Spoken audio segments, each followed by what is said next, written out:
and Tara, and then Kevin is also there helping kind of run things behind the scenes. So who is it? Who is it? So there's more person.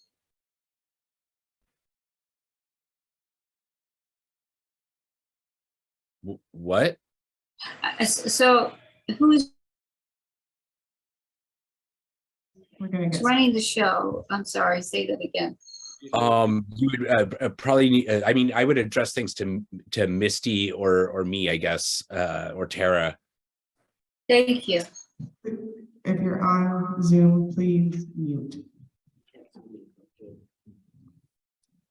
Jennifer, can you mute? Thank you. Yeah. Hello, everyone. Thank you for coming out and participating in this wonderful community event. I'd like to also welcome everyone that is tuning in via Zoom. We will be allowing folks to participate in straw poll, but only if they're pre-registered. We are limiting voting to folks that live within the Ward 7 geographic boundaries. Thank you to Kevin Cronin for credentialing people and setting all of this up. Please note that this is the first time that we've had an event like this, but with patience and understanding, we hope to make this a success. First, I'd like to cover a few ground rules. I'd like everyone here to silence their phones. These wonderful candidates have stepped up to be considered for the now vacant Ward 7 council seat. That means that they are putting themselves out there, and that can be extremely vulnerable.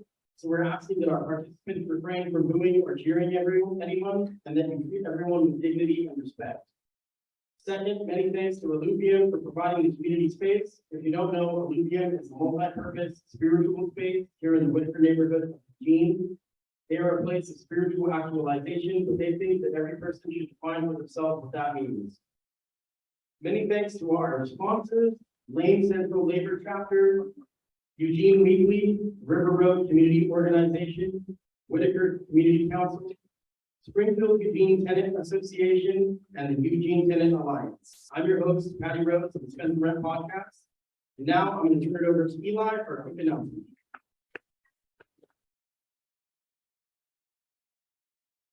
Thanks. I just thought I would say a quick hello because I think many people who are in this room have not previously been in this space. So just can you get on the microphone for the Zoom, please? Thanks. I just thought I'd say a quick hello for the people who haven't been in this space before. I'm Eli, Dr. Bradis. I'm a physician at the Veterans Hospital, and I'm in town as the steward of Alluvium. So I take care of the space. So we do a lot of neat stuff here. Among some of the things we do is we have a free market every Sunday at 1 to 3. We crossed a bit of a milestone last week where we gave out 4,000 pounds of food last week alone. We usually got about 3,000 pounds of food. There's about 250 families who live in this neighborhood alone who depend on us for food every week. So we do have a tip jar we can put out some snacks as well. We did get an award for our contribution to social justice through food distribution from Lane County. So that was really good.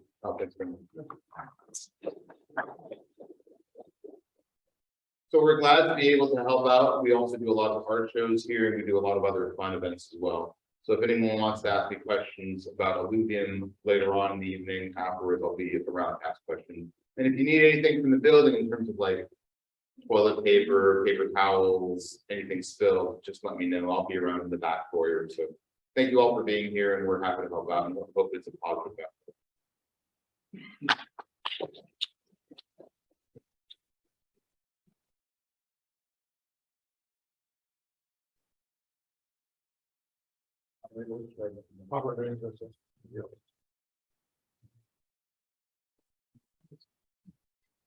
Now we're going to turn it over to the moderators to give a brief introduction, and then we'll hear from the candidates.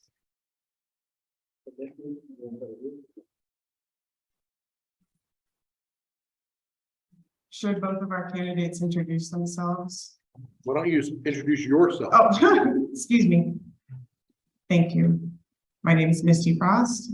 I am on the board of directors for River Road Community Organization, and I'm also on the Citizens Advisory Board for El Rapa, and I'm greatly honored to be here tonight.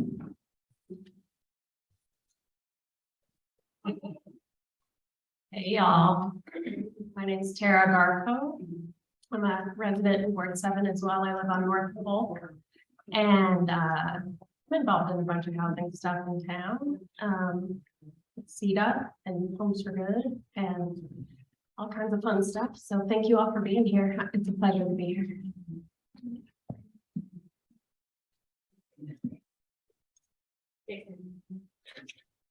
Hello, I'm Jason Vanderhaar, resident of the Whitaker neighborhood, and thank you for being here. Thanks, Jason. Okay, candidate intros. Okay, let's start with you. Are we doing our own intro or are you introducing? You have 3 minutes to introduce yourself. Okay. Are we doing 3 minutes or 5 minutes? I thought we did 3 or 5.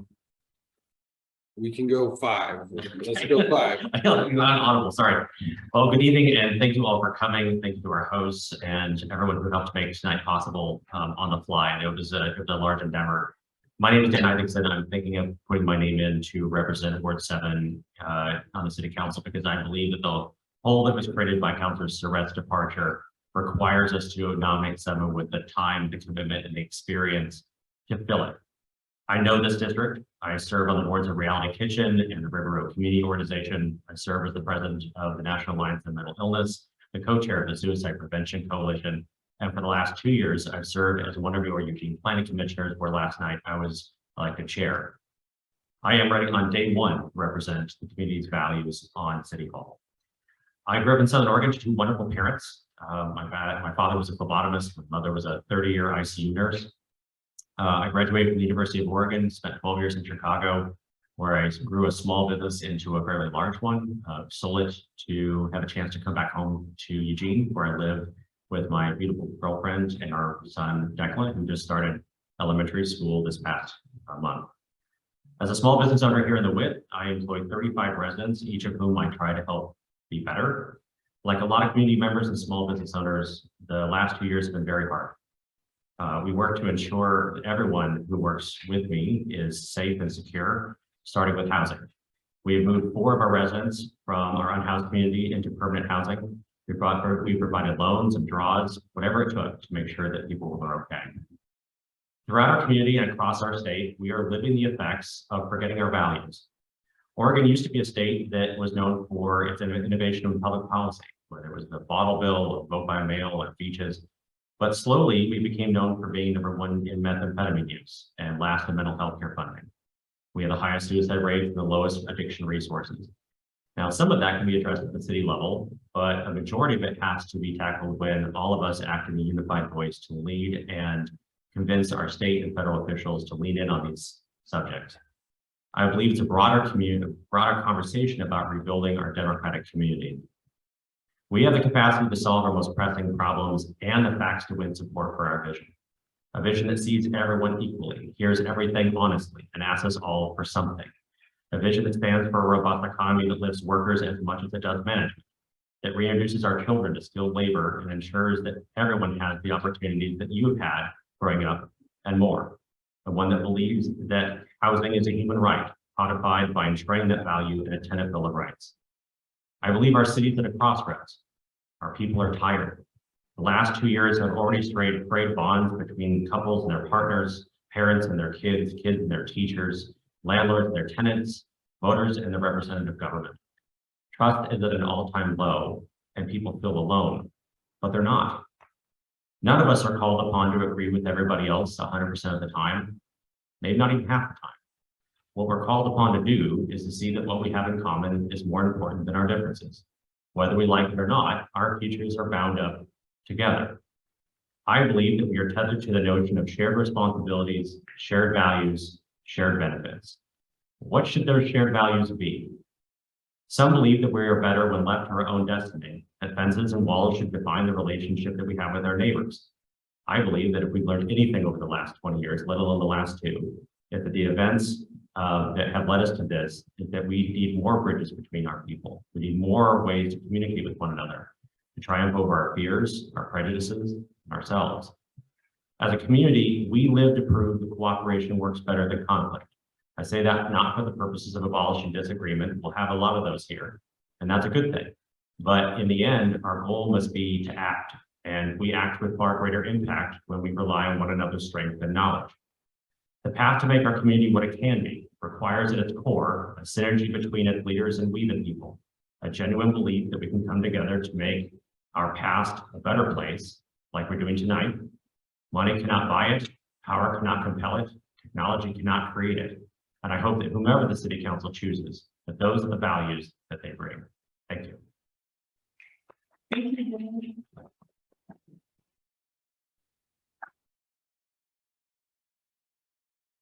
Go ahead. You want to unmute and Sure. got 5 minutes to share? Yeah, thanks, Misty. Could you turn your camera, Misty? I'd love to see the crowd. I know I'm not there in person, but you might turn it real quick just so My I can. pleasure. Thank you. Let me see. Hey, what's up, y'all? Thank you so much, Misty. Hey, everyone. My name is Joel Iboa. I also go by Joel Iboa. I was born and raised in Eugene, Oregon, and I spent all my life in the Jefferson and Whitaker neighborhoods, and I'm honored to be here with you all today. And recognize some of you in the room, some of you I don't know, and also shout out to all the folks that are joining us on Zoom. I know there's a lot of places you could be tonight, but you chose to show up. You chose to show up today for your community. And that's a little bit about what I want to talk to you today. It's about showing up. Before I do that, just a little bit more background on myself. I was the first person in my family to graduate from college. I went to the University of Oregon, and I'm the proud son of immigrants from Central West Mexico. My parents came here, like so many of your families came here as well, in search of a better life, right? To join the long American tradition of coming to this country and trying to make the lives of their families and future generations better. And I joined that long tradition with you today. I apologize I couldn't be with you all today. I'm in Texas right now for work.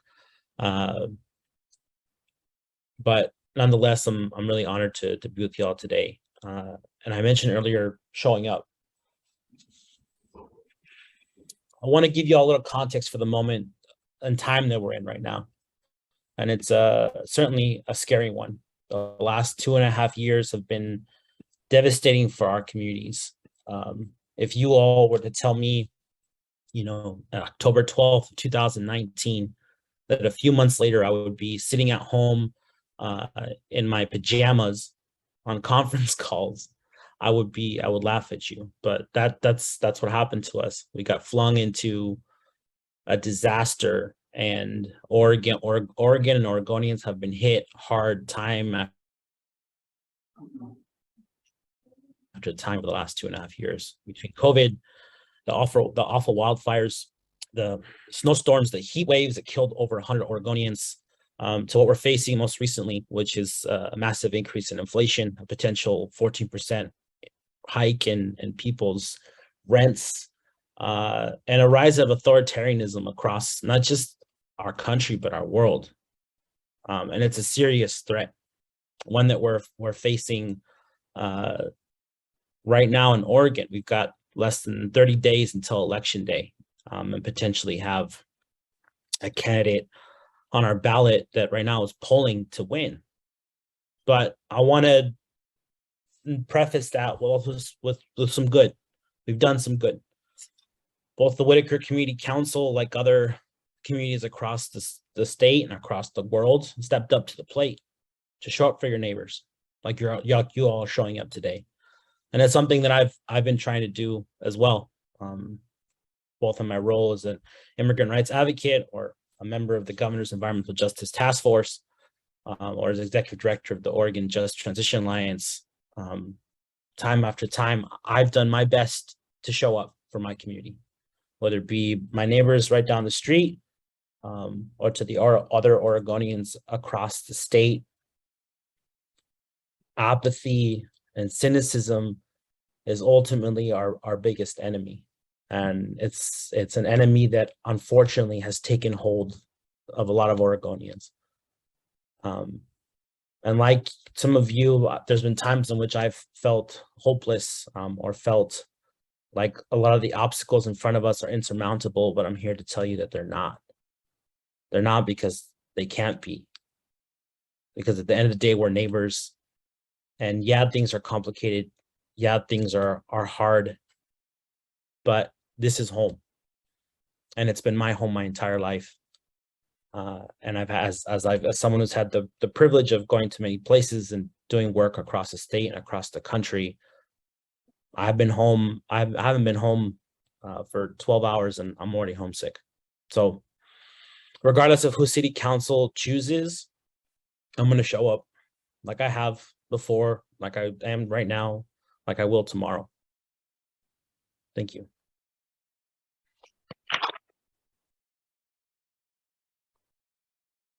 Can we start with a question for Joel? Yes, And let's go Misty first and then Tara. Joel, I'm so glad to see you here. Thank you. As you know, River Road, Beltline are extremely congested. More and more folks are moving to those areas of town. And traffic is, again, a major problem, as is housing, but I'll get to that in a moment. But I have a feeling it's one of the biggest questions and concerns for this issue is the reason why we lost a city councilor earlier. And what are your thoughts and feelings about how to remedy the situation with the traffic issue and all of like climate change and making space for alternative modes of transportation? Sure. Thanks so much for the question. Again, it's for some context, like Oregon is at a really critical juncture in transportation policy. Our state is right now on the cusp of some really expensive mega projects up in the Portland metro region. And we're also in a funding crisis due to the stagnation of a gas tax. And if we don't do an intervention quickly, unfortunately, we're going to move towards infrastructure that will air pollution and inefficient use of land and everything else that goes along with an increase in vehicle miles traveled, also known as VMT. There also is an unfortunate case right now in which our state is lurching towards new ways of funding transportation that unfortunately incentivize more driving with carbon intensive fuels. But unfortunately, that fails to price out the true social cost. You're breaking up. Sorry. Can you hear me okay? Yeah, there's just a little lag. Go ahead. Great. Let me turn my video off for a sec. That might help. Can y'all hear me? Yes. Okay, great. So as I mentioned, right, Oregon currently, right, is on the track to, unfortunately, just have more cars on the road. But fortunately for us, we have one of the only organizations in the state, which is a Better Eugene and Springfield Transportation and Commute Options, that's focused on transportation policy that supports both climate and equity outcomes. And that it goes beyond just, what's happening right now, which is there's a lot of folks trying to incentivize the switch to electric cars, but that's only one area of like massive reform that's needed. We really need to put into action things like the Infrastructure Investments and Jobs Act, which I know is trying to make sure that we have more opportunities to incentivize transportation on wheels, whether that be, walking, biking, rolling, whether it be a wheelchair or a bicycle or a scooter, or towards a policy and a community that does not increase vehicles miles traveled, but diversifies is the modes of transportation that folks use. And oftentimes you'll hear that people ride the bus less, but if you take a look at the stats statewide, the fact is that ridership has stayed the same, because the folks who rode the bus before the pandemic afterwards, because only 1 in 3 Oregonians drive. I think it's like 1 in 3 or 1 in 4 Oregonians drive. So we need to figure out solutions that aren't just add more lanes. Thank you. Can we just, I apologize. This connection is unstable, which is breaking up Joel, and I'm sorry about that. If we want to take time to allow him to just pick up and speak again, I don't have a problem. So if we want to take a little bit longer so that he can get his point across, that's fine. Yeah, do you want to have 30 more seconds, Joel? Sure. Can y'all hear me okay? Yeah. Yeah. The last thing I was saying was just that we need to invest in options that aren't just adding more lanes to our communities. Unfortunately, we already have infrastructure like the I-105 that splits the Whitaker in two, right? It's really like adding that many lanes, about 4-car lanes to the Whitaker was a poor decision.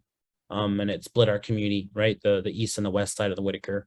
So I don't think it's wise for us to continue this regressive policy of let's just add more lanes.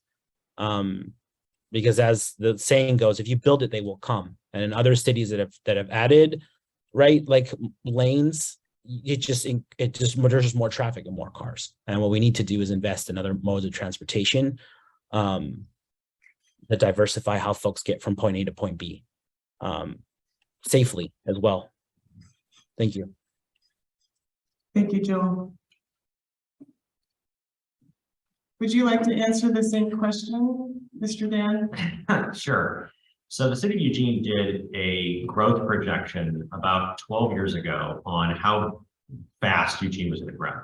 So we're 10 years into that 20-year projection. It was from 2012 to 2032. And the idea was that what they came up with, we were going to add about 36,000 people and need about 18,000 units of housing. Well, we're 10 years in. So how well did they do? Well, it turns out they were spot on. We added 18,000 people and we built 9,000 units of housing. The problem with that is that most of the housing that they grew or they built was student housing, which is great if you're majoring in sociology, but not really great if you're a family trying to find a house anywhere else in Eugene, which is one of the reasons why we have a 1% vacancy rate in the city, right? So we have 10 more years in that growth projection to hit before we hit around 210,000 people per community. So where are those 9,000 people, 9,000 units of housing going to be built in the next 10 years? They're not going to be built in South Hills. That's done. You're not going to build that mostly down Cobra Road. That's pretty much all wrapped up. You can do a little bit of a pocket in Good Pasture, but the two areas where you're going to see growth are going to be along the River Road, Santa Clara corridor, and West 11th. And West 11th is a nightmare for people who want to build houses over there, an absolute nightmare. And we know that because we have a Zippo laminator issue where people are trying to get a good night's sleep and they have industry right next door to them building giant wooden beams, keeping them up at night. And that's because you're sandwiching together 40 years of growth in industrial land, all the while trying to build multi-family units right next door to it. So you think the traffic is bad on River Road now? Wait till 18,000 people show up in the next 10 years.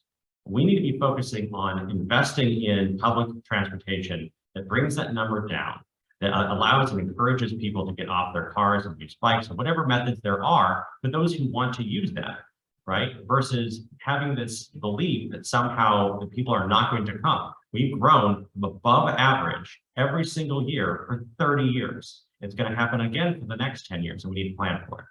Thank you. Thank you, Dan. You do a from there for Dan and then go to Joel. Try to fix the projection. That's having the word. I think so. It's just the projector. Okay, Tara. Everyone on Zoom can still hear us, right?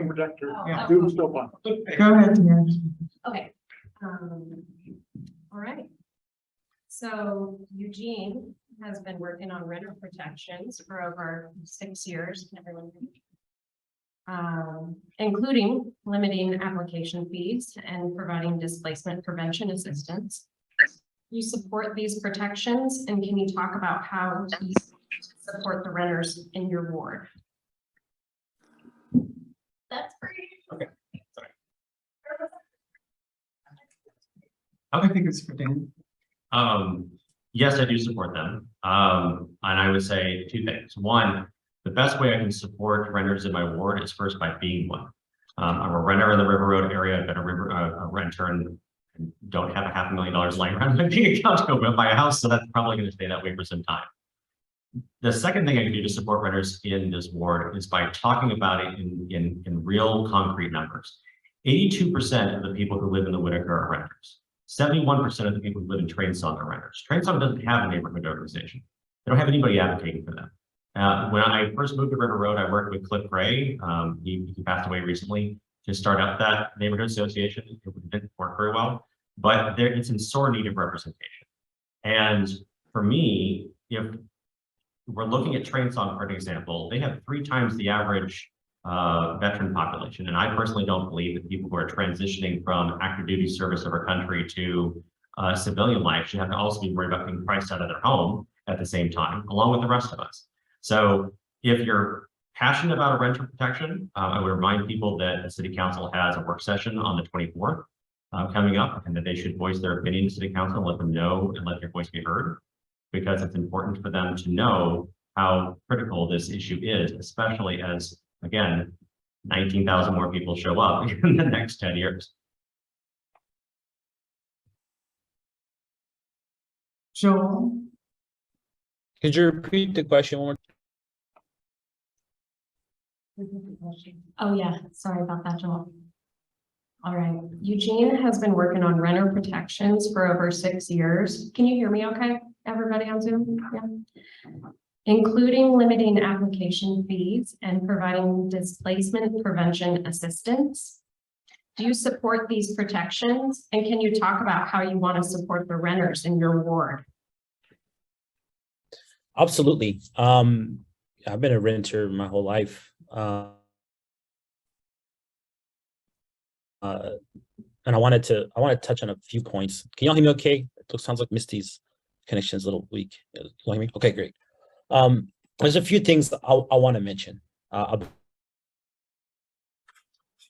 about this, because our housing situation is an absolute nightmare. We've got the NIMBYs active, we've got real estate agents active, we've got folks like yourselves, tenant protections folks who are active, and then we've got an emergence of a bunch of new things that we didn't quite see coming, which are these summers of intense heat waves, really strange weather patterns and power outages, and then of course ongoing efforts to mitigate environmental justice concerns. And the part that's closer to River Road and the Whitaker, and definitely Trainsong. So I'll address some things that have already happened that are great opportunities for council to take advantage of. And I'm also going to talk a little bit about things in the future that we can do. In 2021, I was fortunate enough to participate in and be the campaign director for the Oregon Clean Energy Opportunity Campaign. And we were able to pass a couple really incredible pieces of legislation. One of them was around energy affordability, right? And as we take a look at the situation in Europe, where people are burning up their energy bills, it's a really incredible thing we were able to pass that. Oregon now has a low income utility rate class, and it was because of the 2021 Oregon Clean Energy Opportunity Campaign.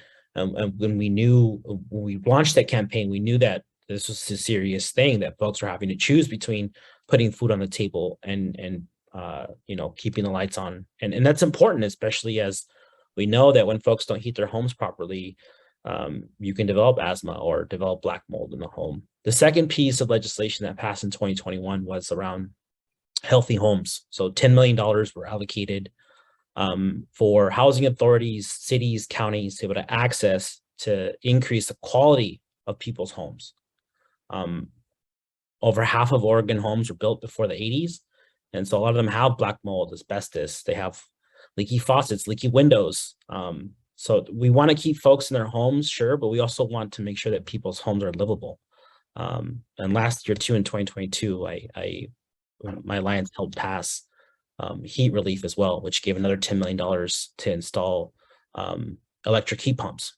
So yes, we have to continue to make sure that in this next legislative session, we want to make sure that we stop that 14% increase hike, but we also have to make sure that our city officials and the agencies that are responsible for some housing stuff to be aware that these pieces of legislation pass and be aware that there's a lot of money lying around that we can use to improve not just to make sure that folks stay in their homes, but to improve the quality of people's homes, right? Because how many of y'all have lived in places with, black mold? I remember as a kid, I lived in the Grant Street apartments right across from Whitaker. And I remember, seeing cockroaches going around and stuff, and the carpet being really, really old. And I know that's the case for a lot of the rental units in the Whitaker right now. So we need to do renter protections, but we need to protect folks in more ways than one. And as the climate crisis continues and exacerbates, we have to attack this issue in multiple fronts. Thank you, Joel. I appreciate your answers. Both of you have been really impressive. Moving forward. Should we let Jason ask a question? Well, I guess.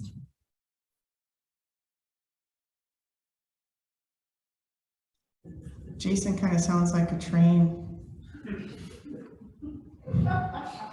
I don't have the list of questions with me actually, so that kind of not be helpful. Hey, ask him, what are your thoughts on natural gas? All right. Well, what are your thoughts on natural gas? Who goes first? Oh, Joel. Okay. Sorry, Joel. What are your No worries. gas?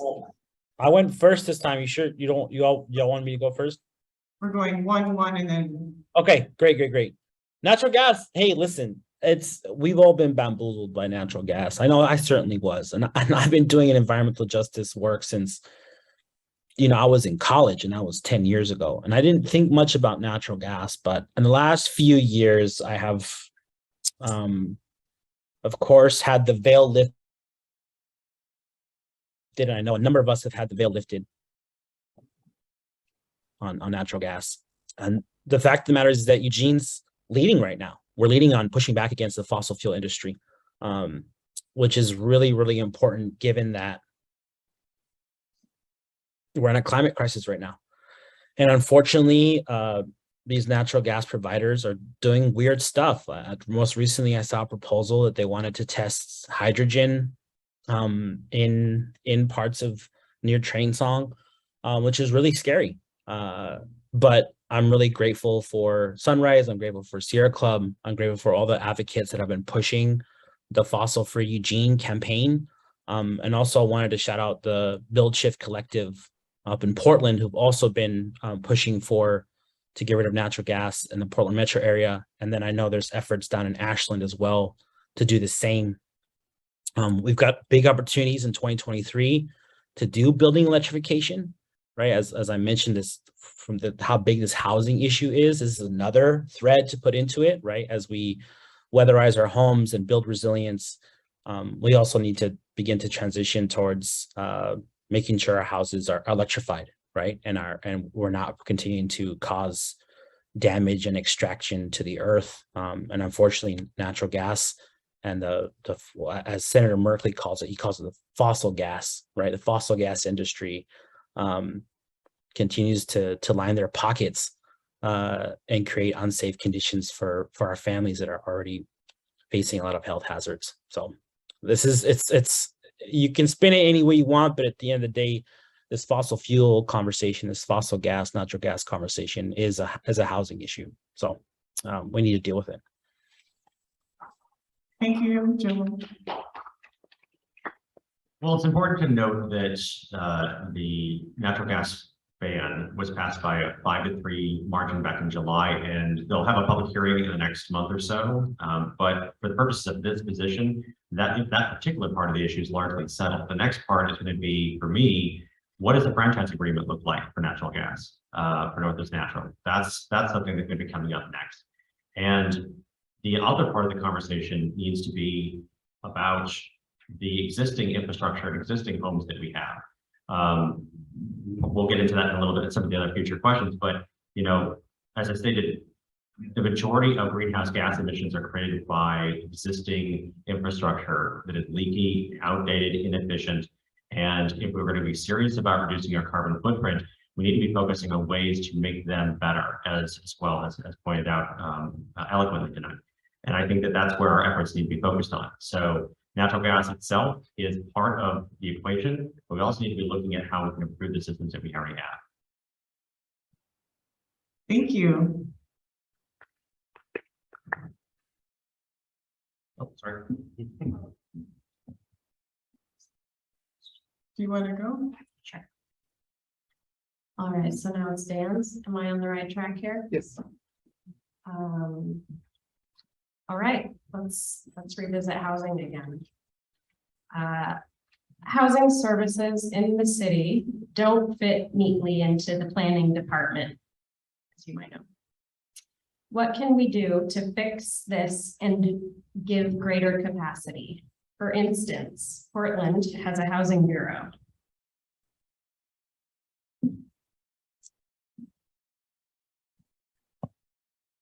So as a small business owner, I can't be inflexible to change. You adapt or you go out of business. You either learn from your mistakes or you don't get an opportunity to make new ones.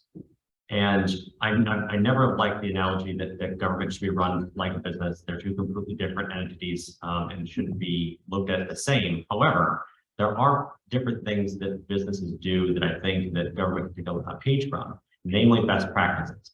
I am constantly reviewing what we do to make sure that what we're providing is the best quality product and the best service that we can provide. And I think that we have a tendency to, in government, constantly looking to the new program to create, the new agency to develop, without kind of doing an after action report on how the last one did. I ran the Red Cross, I helped run the Red Cross relief during the forest fires 2 years ago, and was astounded by how much reinventing the wheel that we had to do for a forest fire that we were having. When we pay people at the county to run emergency management and on an emergency that we can plan for, it has a season here. And so rather than spending any time afterward, I don't feel like we spent any time at all really looking backward to figure out what went wrong so that when it happens again, because it will happen again, that we're prepared for it in the future. So is breaking up housing into its own separate agency a good idea? I don't know. But if just doing that so that we feel good about it in its own separate agency is the course of action, I don't think that that's the answer. If it is that we're going to deliver a better quality product to the residents of Eugene, and then we're going to provide a better service to them and better help people get into housing, stay in housing, that's the course of action that we need to take. Thank you. Yeah. Yes. We need to repeat it. Yeah, please. Microphone situation's kind of funny. Joel. I'll repeat the question. Housing services in the city don't fit neatly into the planning department. What can we do to fix this and give greater capacity? For instance, Portland has a housing bureau. Sounds like y'all figured it out already. Well, it sounds like we need a housing bureau. It's funny you mentioned this because when I look at the arc of how we are dealing with this housing issue here in the state of Oregon, we've done a lot to improve the quality of homes, like I mentioned. Others have improved tenant stability in existing homes, but we also need to boost the quantity of homes. Recently, I'm sure as you all know and have poured over way more than I have, the LCD and OHCS have prepared legislative concepts for the 2020 and 2023 to address the chronic lack of housing in Oregon. But this is where the rubber meets the road, right? Which is when it comes to housing, Oregon is in a super deep hole. And in order to get out of this hole, we have to stop digging. And that means the legislature needs to deal with adding thousands and thousands of homes. But even if we do all of that, there's still urgency to be had, and that includes all levels of government, right? The federal government has a role to play. The state legislature and state agencies have a role to play. The county certainly has a role to play. I've been learning a lot. Recently, I was appointed to the Homes for Good board. I've been talking to Jacob Fox about a number of things that to help folks in Lane County. But we need to beef up our capacity across the board, right? So having a housing authority in Eugene, I think is step one, right? It's step one to have either Eugene one or a smaller regional one for Metro, which would include Springfield. I think it would be wiser for Eugene and Springfield to share a housing authority, so that when the legislature hopefully, right, fingers crossed, does what they need to do, Eugene and Springfield and wider Lane County, and certainly folks here in Ward 7 will be a lot more prepared to work with private folks to figure all this out. And unfortunately, right now, we just don't have enough capacity in the county, at the state, or even at the city level. So we got to put our money where our mouth is. And but I'll just go back to what I always believe, which is if it's the right thing to do, we have every right to do it. So let's get it done. Thank you. Fires, floods, freezing rain, and toxic smoke. Sounds like just another day in the life. But we've had our share of natural disasters recently. And as we learned with Hurricane Katrina, there's only so many city staff that can help evacuate neighborhoods if there is an issue. And the poorest neighborhoods are often the last to receive help.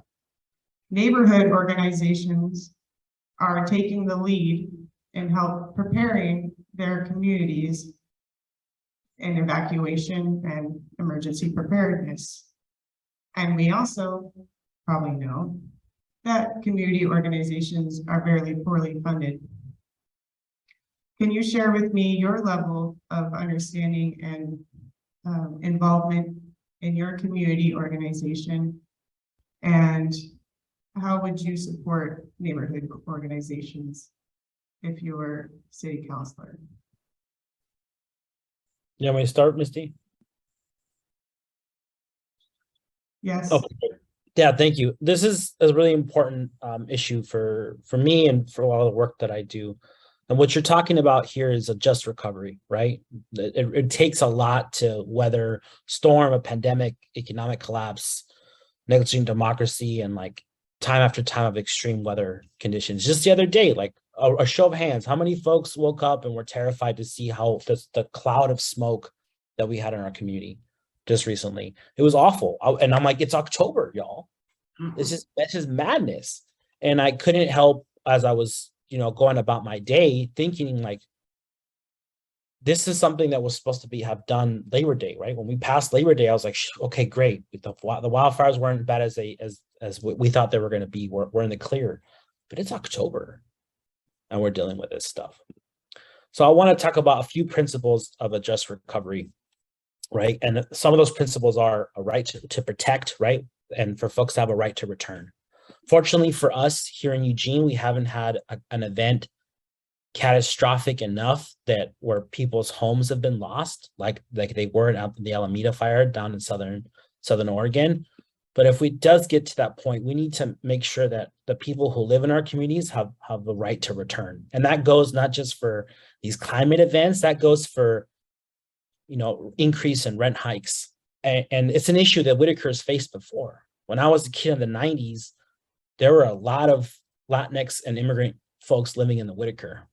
And there is not as many as a lot of the folks that I grew up with no longer live here because they were priced out. So I believe in the right to return.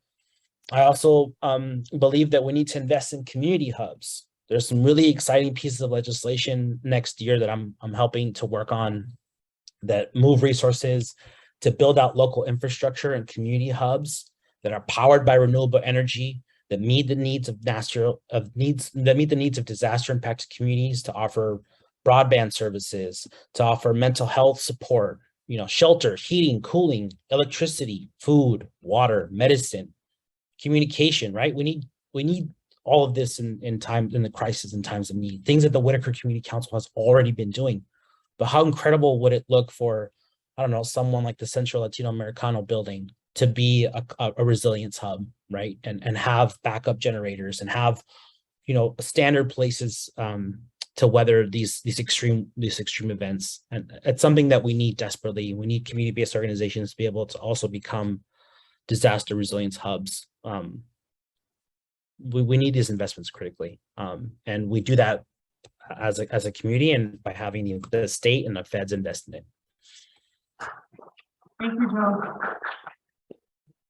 Well, I'd say that we're living under a disaster right now. Our disaster is just quiet and doesn't make the headlines anymore like it should. We're living under disaster of mental health inequities of epic proportions. We have an invisible asylum where we transfer people in between the jail, ER, and the street, and somehow think that that's more humane than the system we had before. We have a system. I spent 12 years in Chicago, as I said. I can't tell you how many tornadoes I was close to, more than I would ever like to ever again. But the response that those communities had to their natural disasters when it happened was remarkable and routine and regimented, and there was a system and there was a process to evaluate how they did and how they were going to respond to the next one. We have a season for them here. There's going to be a forest fire next year, and then next year, and then next year. And I heard that the Great Smoky Mountains are, for whatever reason, becoming less and less smoky. So at some point, they're not going to be smoky anymore. We should just take the name. And this is where we're going to be going. And at some point, we have to have a plan in place on a shelf somewhere that says forest fire. And you take the plan down and you open up to page 1, and this is where we're going to evacuate to. This is who's going to be in charge of it. This is how the donations are going to work. Here's the money that's allocated for it. And more importantly, when the fire goes out and people stop thinking about it, it's not fresh in their minds, it's not leading the news, the people who are the most vulnerable are still going to need assistance for years to come. So how are we going to respond to those folks? Because the fire doesn't fit nicely into the news cycle. And right now we are not doing that. We're failing them on epic proportions. And so to me, to not give voice to that is just a travesty. Thank you. So we want Jason to ask a question. According to the agenda, Okay. All right. So just to change the pace a little bit and move on to a slightly different topic, one that's near and dear to my heart. Do you support the right for employees to organize and form unions? And please explain how you would support workers as a city councilor. Sure. So I'm sort of indirectly responsible for Circuit City going down. When Circuit City was over here in Springfield, I tried to unionize, organize that. They did a pretty epic backroom illegal activity that ultimately resulted in the entire staff, management staff being fired and having to rehire all of us. I am completely for unionization. I think that the best thing that's come out of COVID and the past 5 years has been a resurgence in worker rights and people having a greater voice. And the more we can do to invest in that, the more we can do to prop it up, the better we all are. Full stop. Thank you. Joel? Yeah, thanks for that question. I served on the Eugene Human Rights Commission for a few years, and then and I had some great conversations with some staff there, and I've had the honor and privilege of working with folks in the planning department and just in general interacting with a lot of city employees. And the thing that I know that the city is trying to deal with right now is just updating the protocols in terms of how they recruit employees, right? Like if you take a look at the 2020 census, like our city has changed and the people who live in it have changed. And unfortunately, the folks who support us in the city or city staff, that they hasn't quite caught up, to those changes. And COVID's been tough on folks. But just to answer your question on unions, yeah, I support unions, and I'm really honored to have been recognized in 2019 by the Lane County Central Union Chapter as an advocate. And I went through unionization process myself during COVID at the nonprofit I worked for last. We went through a unionization process, which unfortunately was unable to be ratified. And the organization I used to work for, I left, but in 2021, but unfortunately it closed down. So I take unionization super seriously, and I think a lot of workers are doing it right now as well. So I believe our folks who work in cities are civil servants and deserve to be treated with dignity and respect. And that means that they need to be paid and have time off, and not have too much work put on their plate. Thank you. So, we're gonna take a 5-minute break really quick and come back in 5 minutes, which will be at 7:01. So those of you that have signed up for an electronic ballot, we have sent and deployed that to your email inbox.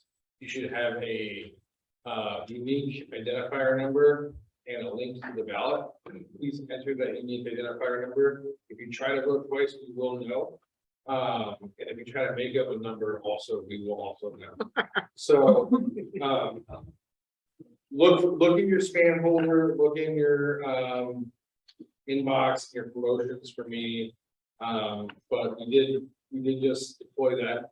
If you signed up for a paper ballot, make sure that you get one from the registration booth. And we're going to start collecting them at 7. And then we're going to turn it over to our special guest, Henry from Eugene Weekly. He's going to ask questions to the candidates. And then we're going to have some questions from folks here in the crowd that have signed up. So if you haven't signed up for your question, please go sign up for the question. Yes. Sure, everyone on Zoom can hear you. Can everyone on Zoom hear Kevin talking about all that? Thumbs up if you can. We getting any responses? I can't see the screen. We're getting waves and thumbs. Okay. Yes.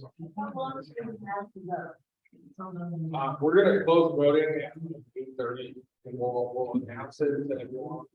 Oh, sorry.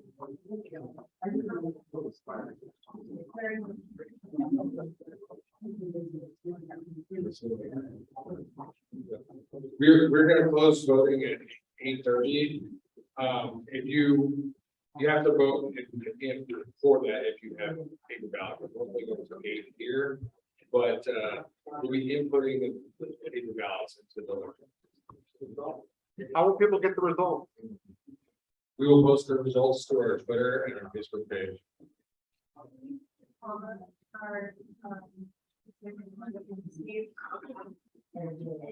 You can include the comment.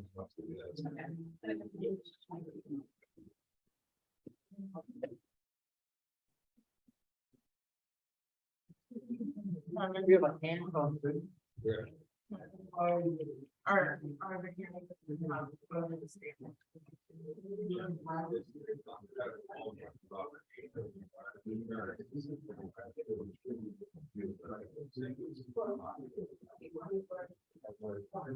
So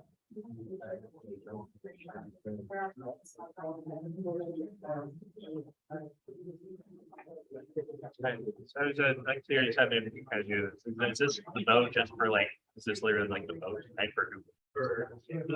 This is just some thing. That's like, Straw poll, so that it's a recommendation for the county.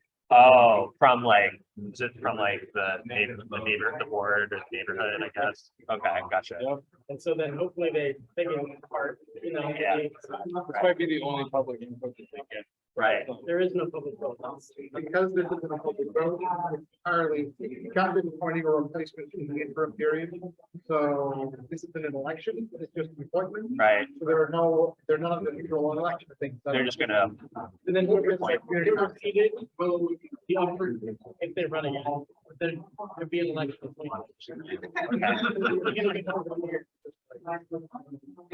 Good question. yeah. Are they just gonna vote like the majority? Or they pick the council? Yeah. Okay. Right, thanks. And when the mayor resigned, that's how I lived. But the mayor resigned and then the city councilor was appointed mayor and then there was substitutes, so they appointed somebody. Oh, okay. Seeking re-election. Oh. And then just because usually it ends up being somebody. These are both great candidates. And I think it's a lot of times it's somebody who's more.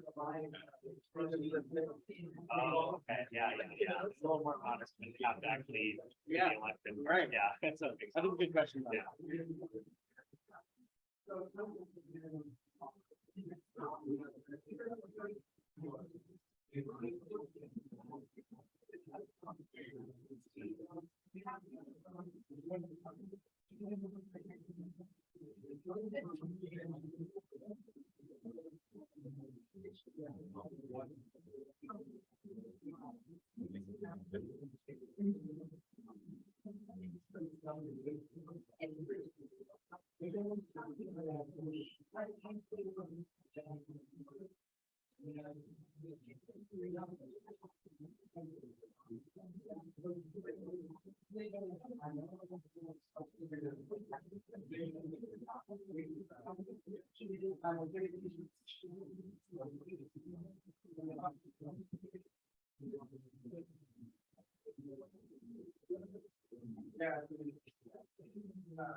If you can hear me, clap once.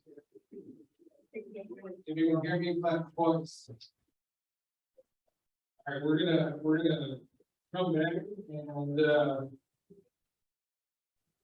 gonna welcome our esteemed best in Eugene journalist, Henry Houston to the microphone.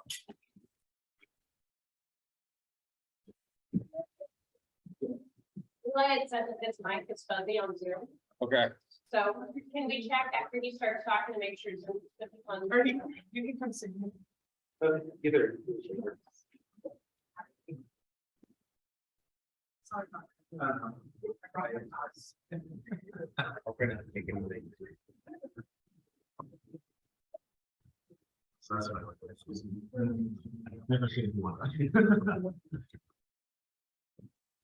All right. Hi, my name is Henry Houston. I'm the news editor at Eugene Weekly.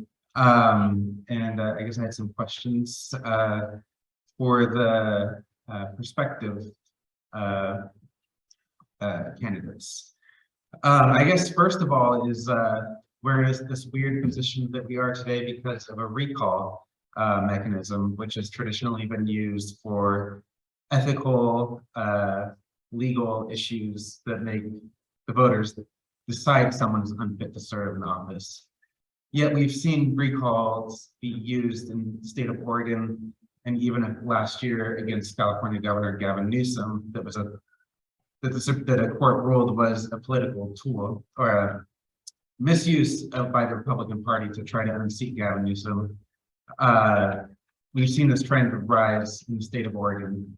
I guess for both of you, how do you see this trend of recalls being used?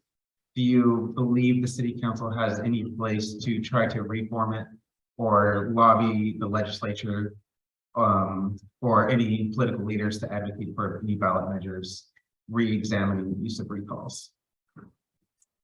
You go first. You can go first. Well, I don't want to relitigate the recall. I think my position on the recall has been pretty well documented. But what I would say is that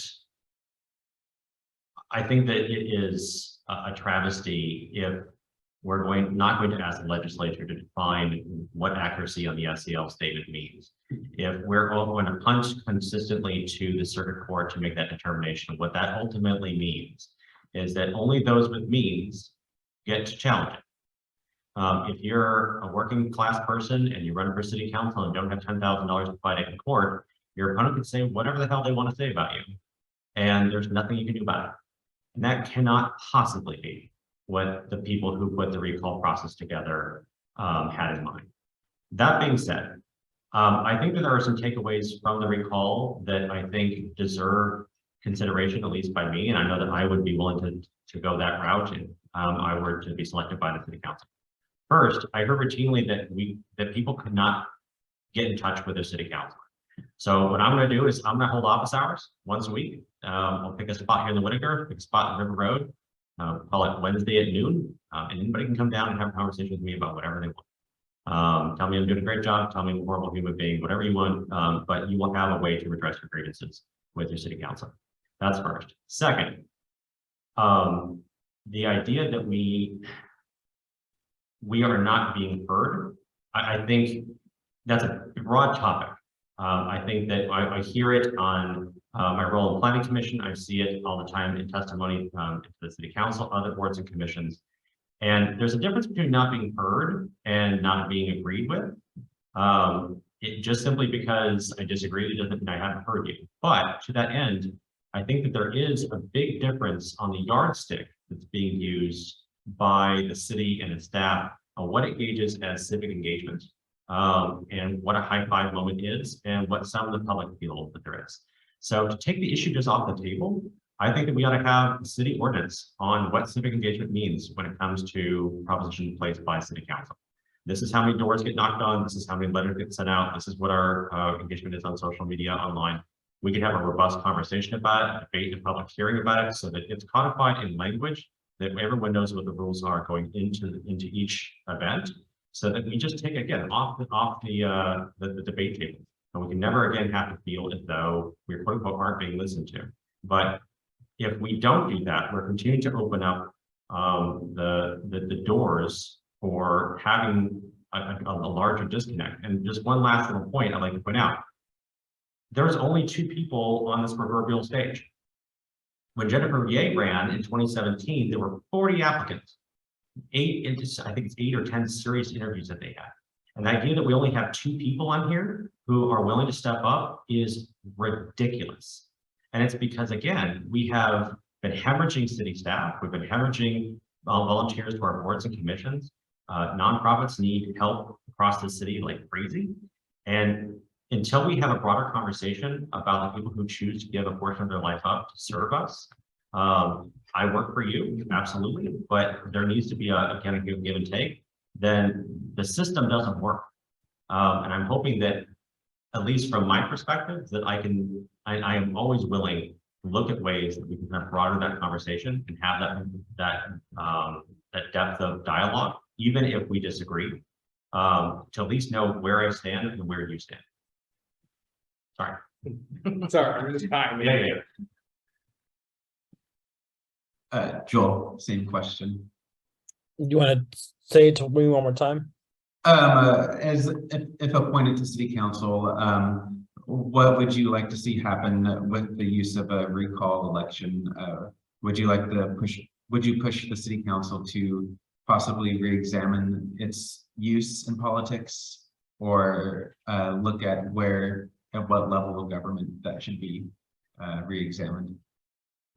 I think it's a conversation we're having right now, right? Like just right. And no, come November, where Oregonians are gonna have an opportunity to vote on a similar question, right? Which is around accountability, right? Like when politicians make an oath and it means they're gonna show up, right? And they have to show up like the rest of us do. But at the end of the day, right? Like when we talk about these recall efforts, like we have to also critically look at how they come about. And you don't have to look super deep to see that Eugene is not alone in the use of basically going around and gathering signatures, like petition gathering. Oregon has long been used as a battleground for some nefarious purposes, from anti-reproductive justice ballot measures to anti-immigrant ballot measures. Oregon has long been a testing ground for outside influences to come in, pour a bunch of money, invest in a bunch of people that can collect signatures. And we've had to deal with these fights. Fortunately for us, we've come to a place where we've been able to fight back against these really awful ballot measures. We did it in 2018 with Measure 105, protecting Oregon sanctuary law. We did it against a backdoor ban on abortion. And come this fall, we have a chance to hold politicians accountable by, having consequences if folks miss more than 10 sessions in a legislative session. And so the recall tool for Eugene is similar, right? Like there's a threshold you have to meet. And at least on a state level, there have been organizations and movements that have said, we see this as an opportunity, and we're going to make sure that when something bad comes our way, we defeat it and we let the voters decide. If you take a look at the turnout for this recall effort, it was abysmal. It was super low. And so I, for one, if it came to another situation in which a recall effort happens in our city, I expect that the people in that ward are going to be much more ready, much more attuned to say, you know what, this isn't okay, or to say, you know what, this is the right thing to do. But at the end of the day, we cannot take the tool of choice from the residents of the city away. What we can do is to increase the amount of folks who can make those decisions.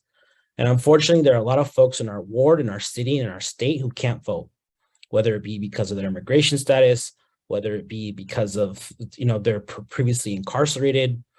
Fortunately for us, we have vote by mail. So, getting to the ballot box isn't an issue, but still, like, the civic engagement in the city needs to increase. And events like this are a good start for folks to have a conversation with their neighbors and participate in a democratic process. Thank you.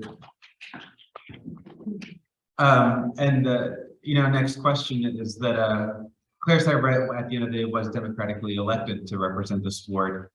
So in some ways, her shadow will still be felt during the short appointment process that you'll be serving in. So in what ways do you align with Claire Cyrett's values and perspectives as a policymaker, as a politician? And in what ways would you see yourself differing than her? I guess we'll start with you, Joel. Sure. Great question. I don't know Claire very super well, but I have worked with her for a couple of years now, right? Both as an advocate and as a member on a variety of commissions for the city.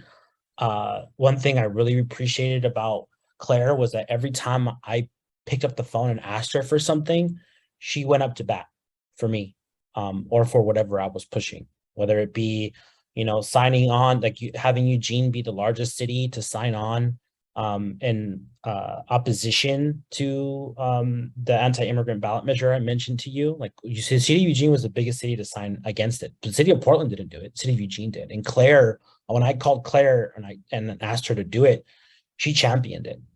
When Roe v. Wade was first under attack, what was that, 2019? and the city of Eugene filed an amicus brief.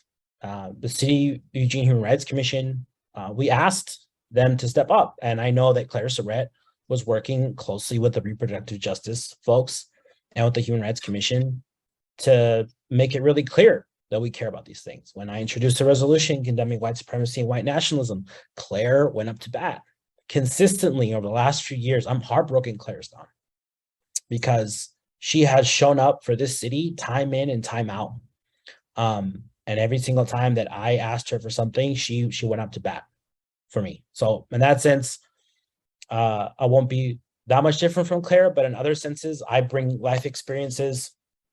I bring different things to the table that she does, right?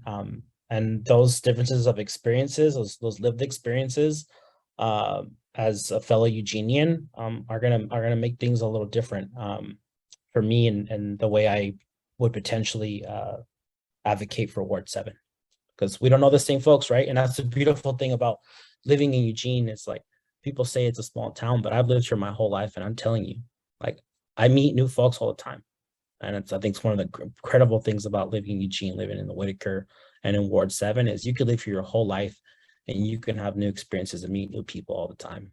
It's just, life is too short to fully experience this community. Dan, same question. I think there's a lot of ways that we align, and ways that we won't. I think that no two people are perfect. I would say there's two different types of politicians and civic leaders. There's the people who are the folks who look to their council leaders, or the legislative leaders, their caucus leaders, to really guide them on bills. Those are usually new folks, haven't been around the block for very long. And then there's the wonks, the ones who read every letter of every bill. Nancy Nathanson's a perfect example of that. Just real stalwarts, and that's what we lost with Councilor Surratt, someone who really did the work of a city councilor. And I liken to myself to be that way. That's going to take a lot of time. That's not something you just step into. And so there's a gap there that I don't think really anybody's going to be able to fill in the short term. Where I think we would differ, we haven't really had a huge conversation about this, so I don't know that if we differ in this, but I would say that there needs to be more focus on the neighborhood associations of Ward 7. Ward 7 again doesn't have train song. The difference between Center Clara Community Organization, River Road, and the Whitaker could be more night and day. And there should be a bridge between, because we're in this together. We're going to be experiencing a lot of the same problems at exactly the same time, slightly different ways.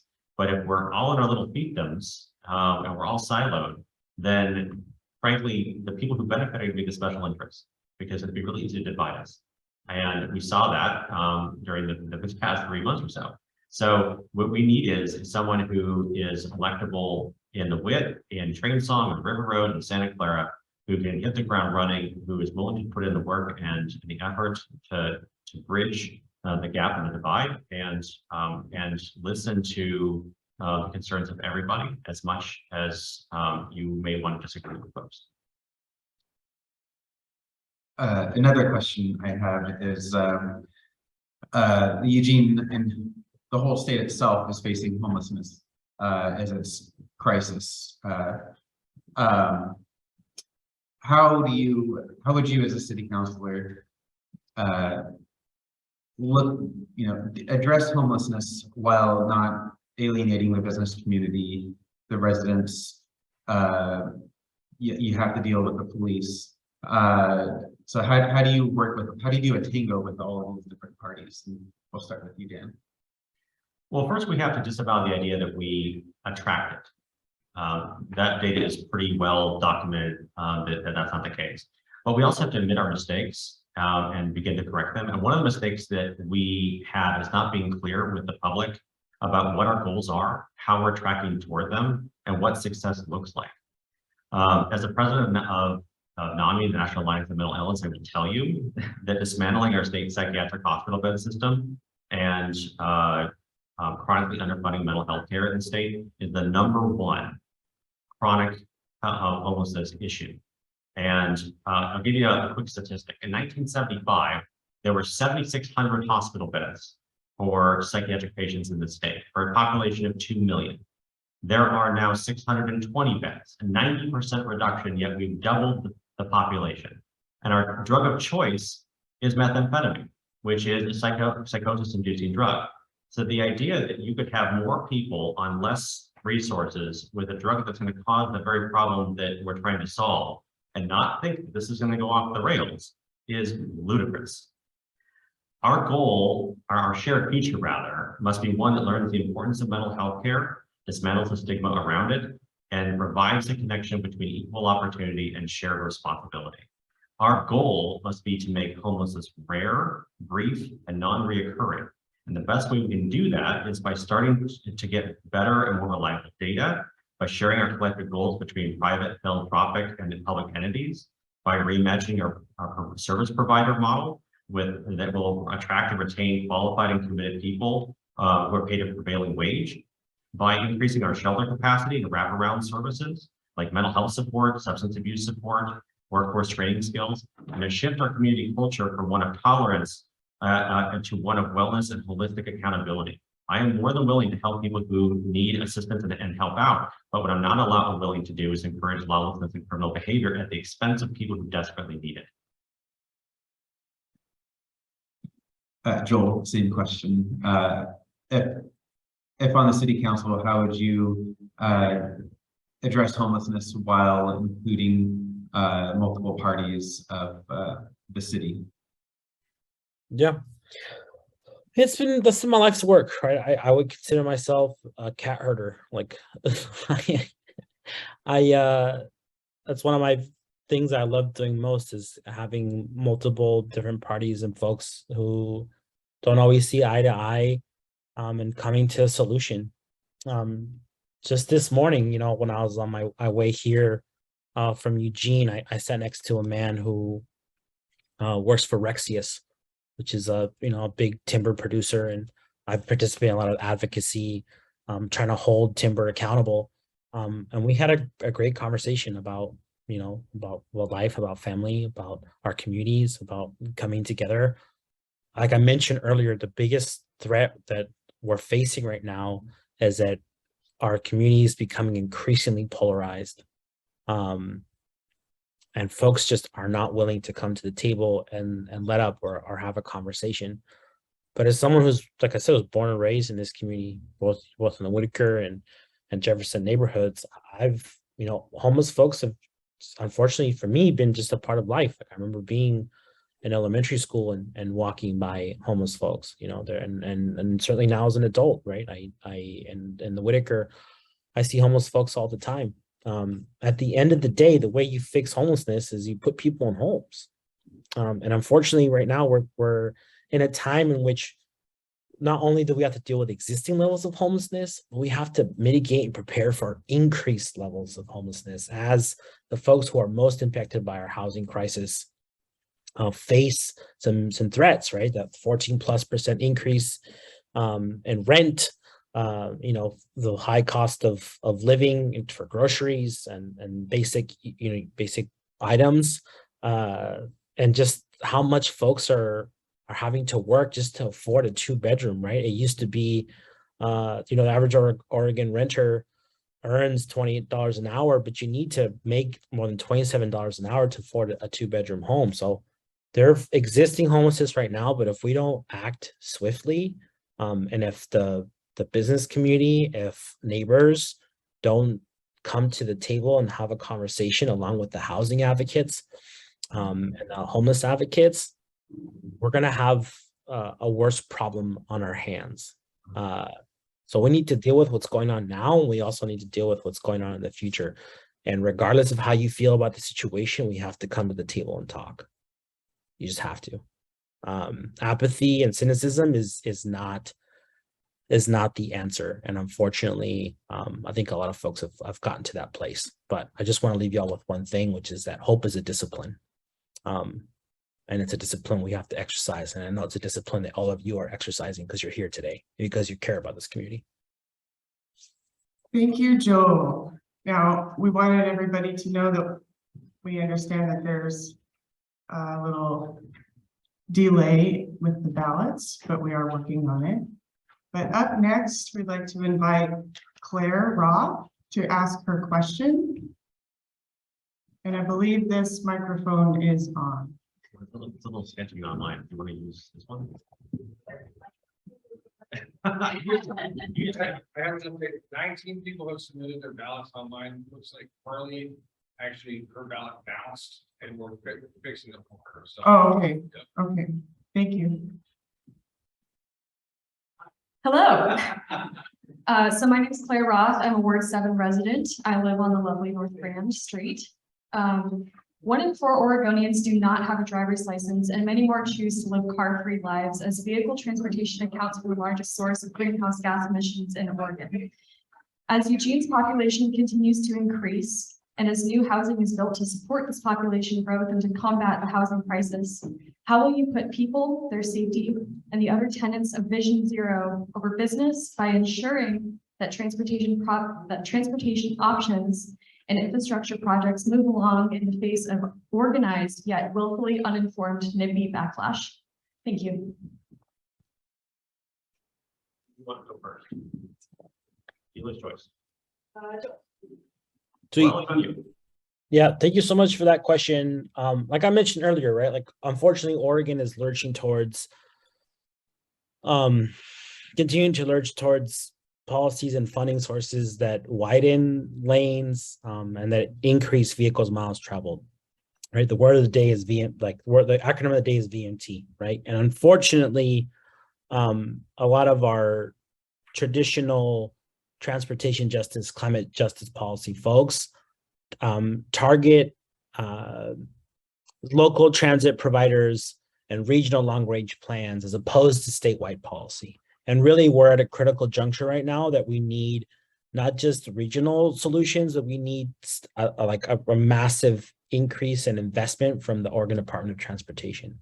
And unfortunately, land use groups, conservation groups, other traditional environmental groups have focused their transportation analysis on cleaning up fuels and incentivizing a switch to electric forms of mobility. But that's just one area of master reform that we need.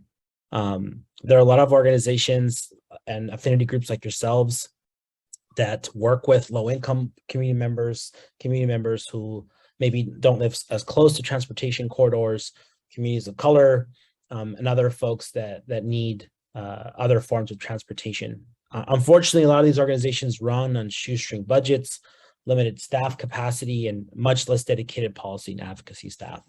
So as a city, we need to step up our own analysis around transportation justice and continue to fight back against the trend, which is let's add more lanes so that more cars can drive. However, I am super excited, as I mentioned earlier, that there are a few lead groups across the state and we have our own Better Eugene folks here as well, which are experts on a number of these issues that have advocated for things like the Infrastructure Investments and Jobs Act. It's federal funding, right? And there was some investments, some flexible investments to be allocated towards public and active transportation investments, not just highway expansion.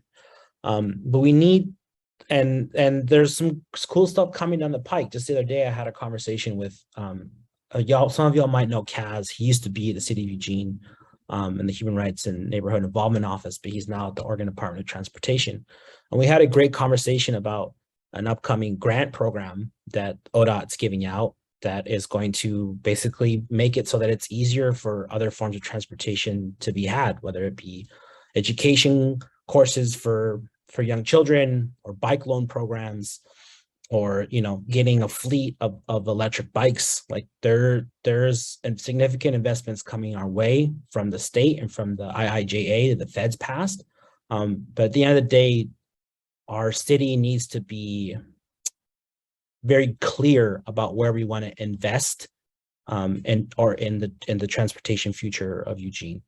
And that's going to require leadership from council to make that clear, and to work with other cities to say, hey, enough is enough. We need to figure something else out. Thank you, Joel. Thanks, Claire. I appreciate that, the question. you know, whether or not you can win or not in a fight that's important, you should be caught trying. You should be found trying. And for me, like I said, I spent 12 years in Chicago. I had a 20-mile commute that took 2.5 hours one way. I spent 5 hours of my day sitting in a car, basically yelling at my windshield, right? So I would very much like to not get to that when we have the ability to build for the population growth that Eugene is going to be having. And, you know, I grew up in a small town in Grants Pass in Southern Oregon, and we weren't blessed with a public transit system. We didn't have a lot of the options that exist there. I rode my bike everywhere, whether I wanted to or not. I couldn't afford a car when I was in high school and a little bit beyond. We're blessed with an incredibly well-run public transit system and other options. To not invest in them at the expense of the insurmountable data to suggest otherwise is ridiculous.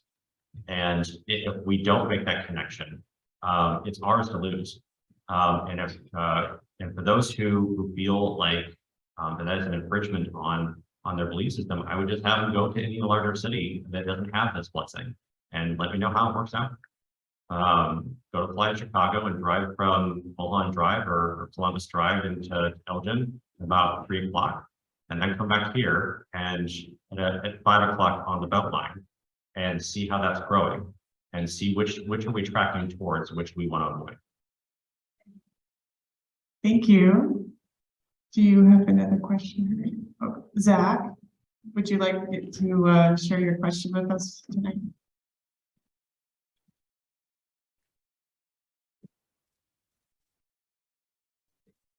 Thank you. My name is Zach Mulholland. West Eugene residents have complained about noxious fumes coming from J.H. Baxter for decades with little response from Eugene officials or from LRAPA. After soil testing found dangerously high levels of dioxins at the J.H. Baxter site and on neighbors' properties, J.H. Baxter shut down and they are refusing to pay for cleanup costs or fines. The city is considering new policies to regulate chronic toxic polluters, including insurance requirements for industry to cover cleanup costs, and a public health overlay zone that would establish buffer zones between homes and industry and stop the worst land uses from expanding. How would you work to protect residents living near industrial areas in your ward and in Eugene more broadly? Well,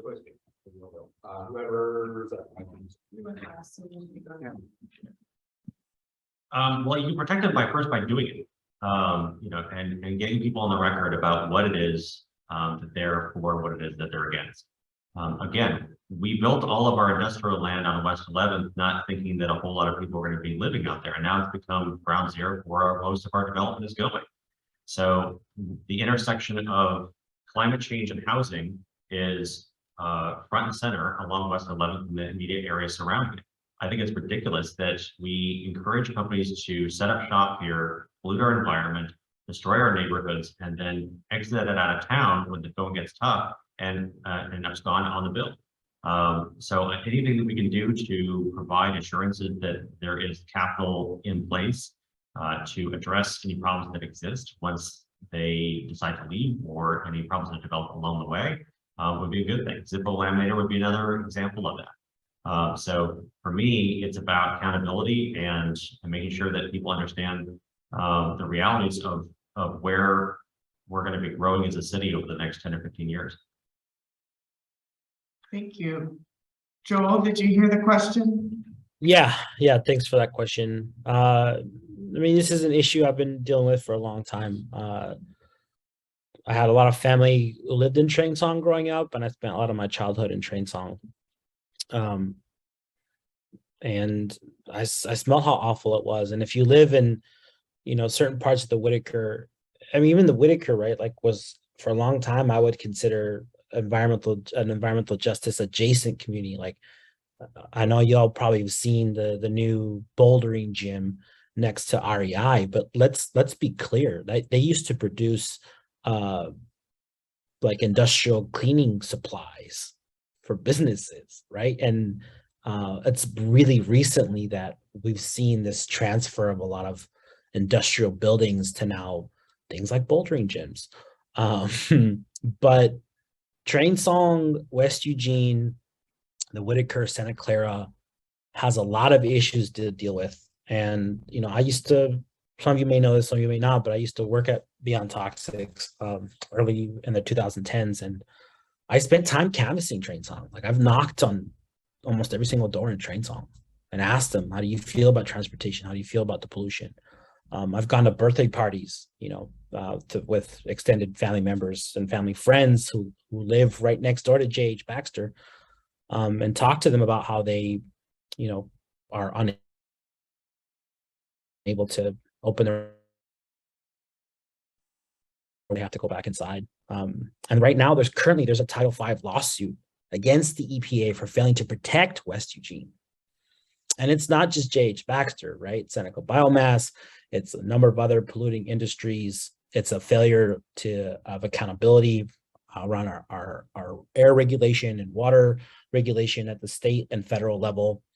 But there's hope, right? I've been serving on the Governor's Environmental Justice Task Force since 2016. I've been chair since 2017 and recently advocated for the task force to become a council, to get $1 million in annual funding, and to develop actually an environmental justice mapping tool. So come 2023, I'll be working with my colleagues on the Environmental Justice Council to develop a mapping tool so that we can better understand what are the threats that our communities are facing. Because J.H. Baxter was a bad guy for a long, long time, but there are other bad guys that are still there. And City Council has the opportunity to be at the forefront of environmental justice advocacy, because the noise that we make locally transfers up. All politics starts locally. I can tell you a number of stories of communities across our country who have fought back and said no more. And it's had consequences for state policy and certainly federal policy. So yes, I'm a born and raised in the Whitaker Jefferson community neighborhood, and my pedigree is around environmental justice. So you bet your bottom dollar that I'm going to do whatever I can to make sure that polluters are held accountable for the damage that they've done to communities for a number of years and the number of community members that we've lost because of their actions. Thank you, Joel. We'll have one more question from a community member.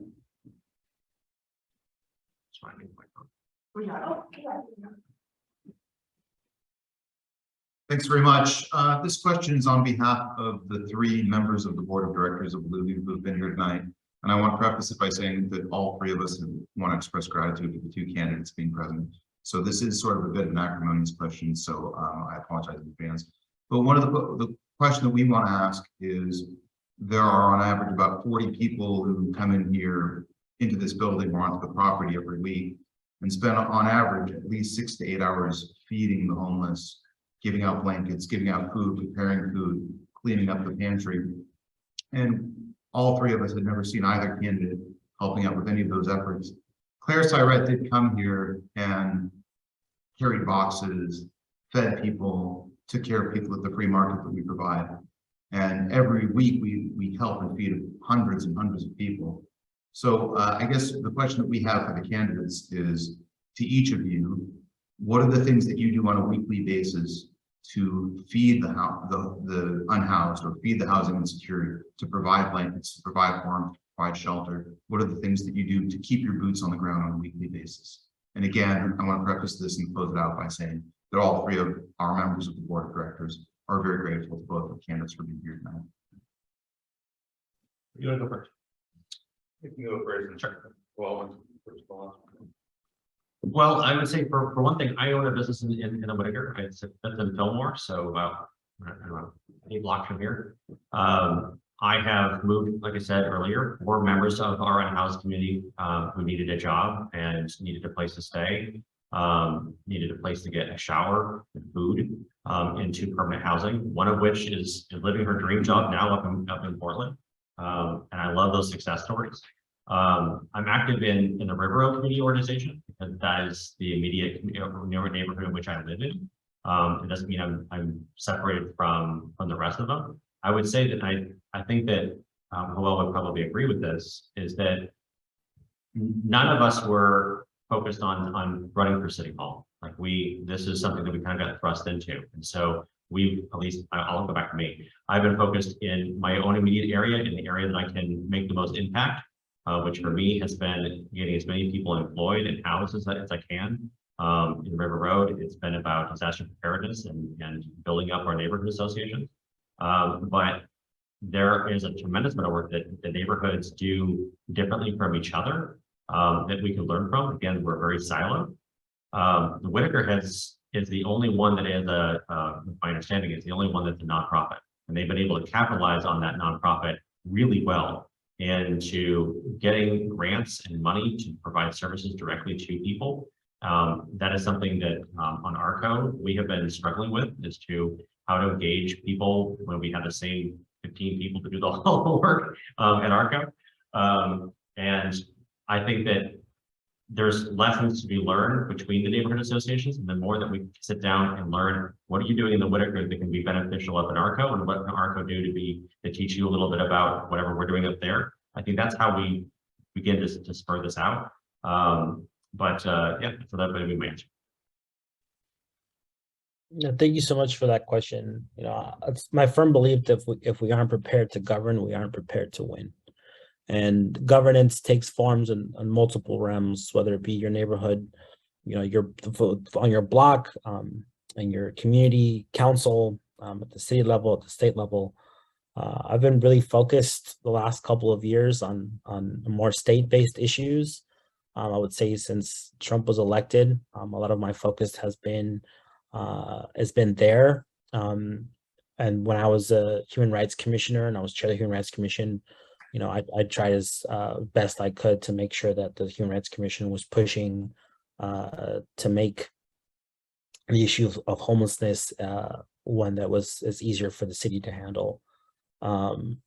But I'll also just love to share a story with y'all. The first time that I actually ever volunteered, and I did so reluctantly. I was, I think, a kindergartner, and this was back when the Whitaker Elementary was still open. I got to go to Whitaker Elementary, and I remember, you know, in kindergarten, my parents said, "Get up, we're going." I was like, "Where are we going?" Like, "We're going to go across the street." At the time, we lived in North Grand Apartments, so it was a short walk across the street.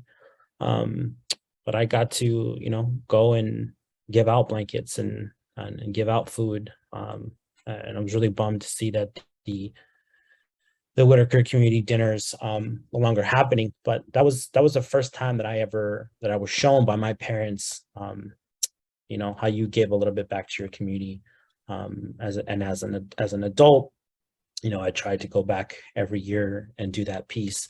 I'm not a super volunteer. I wasn't a super volunteer like some folks are, but you know, there's multiple ways for us to engage and support our community, and mutual aid is certainly one of them. So I look forward to, you know, in the future, continuing to advocate for my community and trying to help out our homeless community, whether it be my position on Homes for Good, or as chair of the Governor's Environmental Justice Task Force, or in my advocacy at the legislature and other forms of government.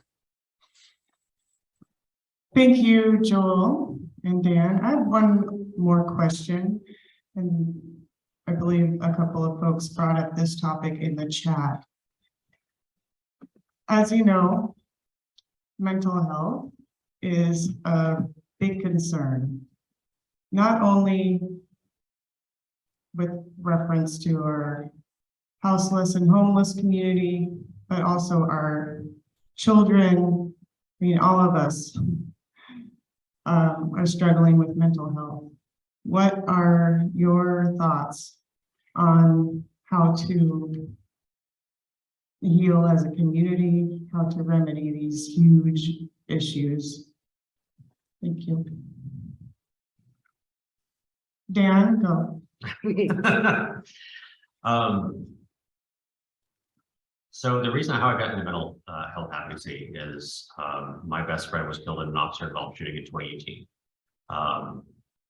And the level of trauma and healing that's taken place since then has been very healthy and incredibly unhealthy. And there's no cliff notes how to do this. And so what I learned very quickly was how bad our system is. We ranked last in the country, and Guam actually beats us in mental health funding. We have looked at it with stigmatization. We shun it from everything from our teachers to in our classrooms to our kids. Our suicide rate in Lane County is 3 times greater than 84% of the counties in the country.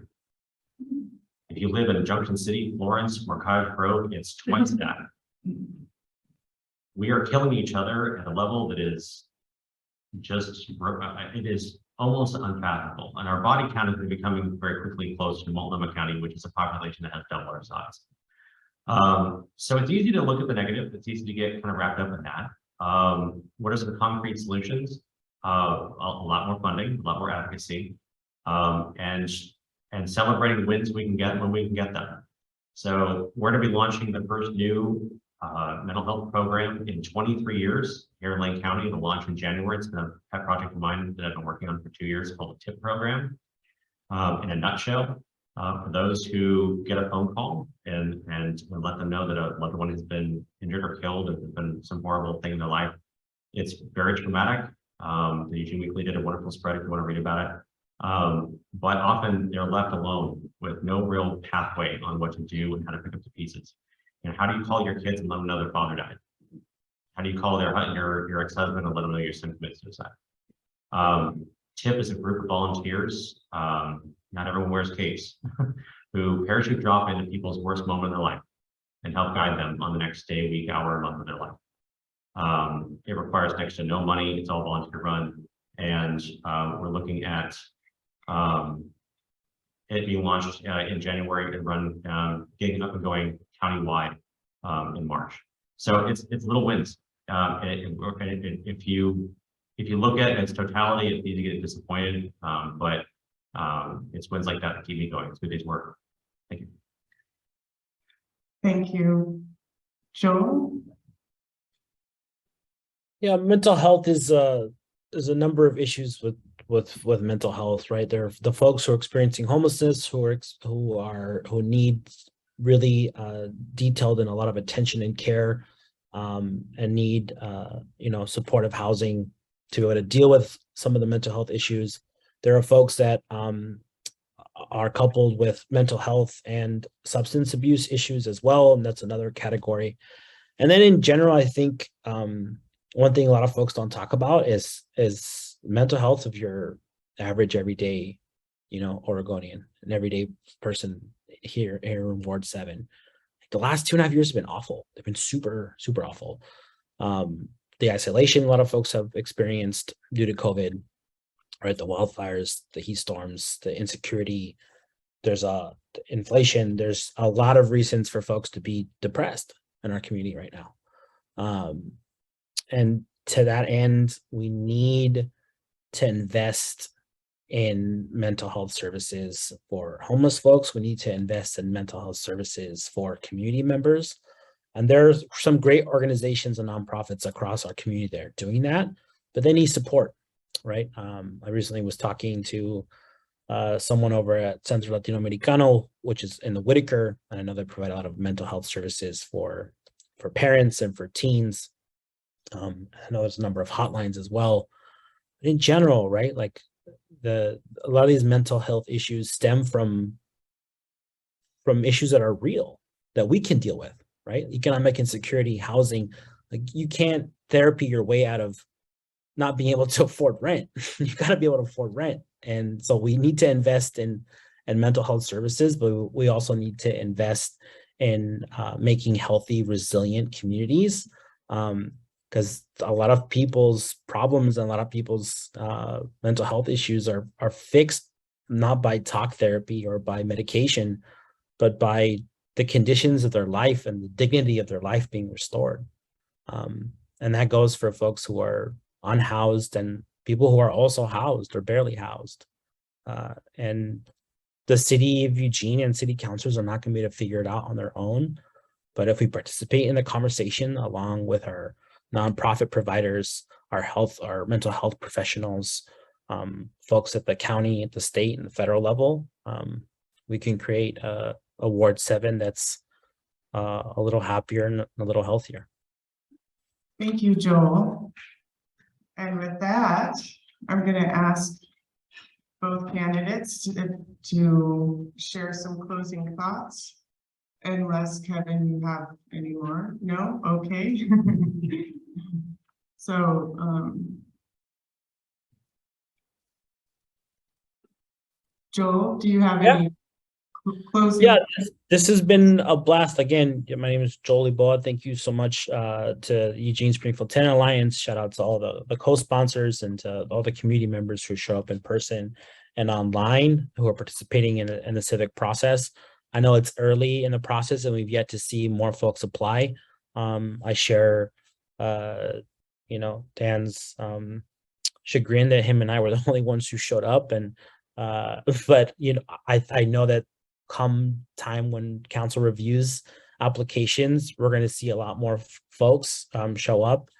But yeah, I'm honored to have been invited to participate. Honored to potentially be considered and potentially throw my hat in the ring. And I'm happy to have a conversation with anyone who is present today who wants to have a deeper conversation or wants to tell me to do it or tell me not to do it. I'm open to hearing it all. At the end of the day, I showed up here today in the same way I show up to everything else I do in my life, which is I'm voluntold to do so.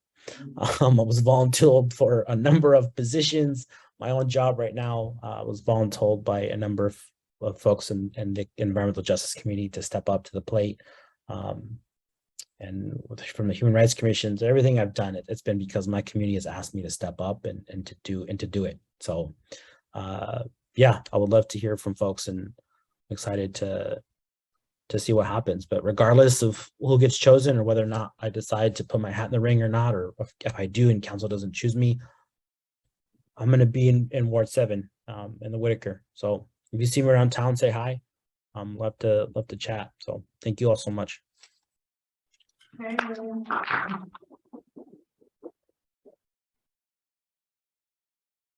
Well, thank you, hello, for coming as well. I hope that there's more than just the two of us to go forward. I definitely want to thank Kevin and Tim and Ryan and Eli, Celine, and everyone else, Eugene Weekly, the Springfield Eugene Tenant Association, and Eugene Tenant Alliance for helping put this on. It was not an easy task, I can imagine. And no one was planning on it. I sincerely hope that we can continue to have this kind of dialogue on the issues that we need to. We can foster an environment that is friendly to folks who are thinking about joining our boards and commissions, our nonprofits, and our needs in our community, as well as elected positions. That only makes for a better community. The smaller that group gets, the more empty seats in the room, the more that the special interests and the more that the folks who have more resources get a say at the microphone, and that's not fair to everybody else. So I'm really touched to be a part of this, and I know I'm looking forward to the next steps. Thank you. Thank you for everybody. Thank you, Joel. Everyone on Zoom. Stay safe out there.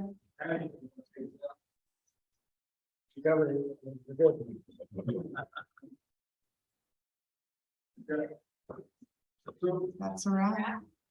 Yeah, voting is gonna close at 8:10, so make sure that you get your ballots in. If you have trouble with that, please email Eugene Tenant Alliance at gmail.com. If you're having problems.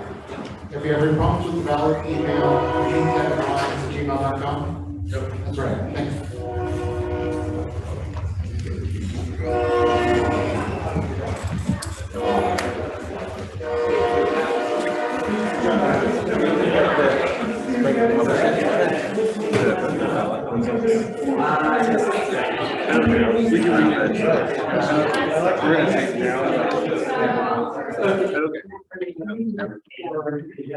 Okay.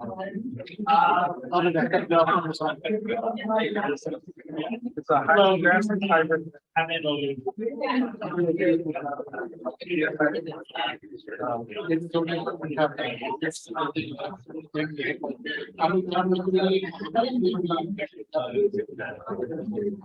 I wish I could help organize this.